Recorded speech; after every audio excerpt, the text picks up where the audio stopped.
Mygtuko labai nedaug, kaip pats galvoji visą. Nieko negalvoju, tiek, kad padariau visą, ką galėjau geriausiai.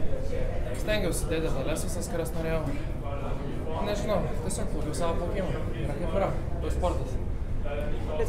Šitą ilgiausią distanciją, bet tikrai atrodė labiau atsipalaidavęs nei 50 metrų, 100 metrų.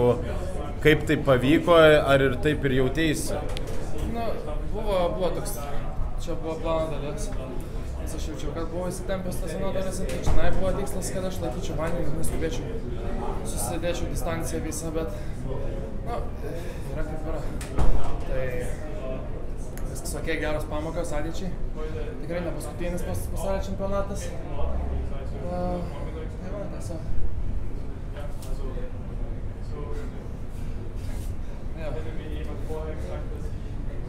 Kiek apmaudu iš tikrųjų, būtent tas, kad pirmas brūkšnio atrodo?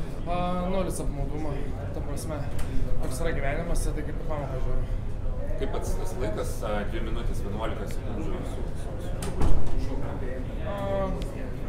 Tai laikas nėra labai ypatingas, bet manau, bet aš ką buvau užsibrėžęs pabandyti, aš tą padariau ir aš dabar laimingas. Ne visą laiką galiu laimėti, ne visą laiką pasiseka.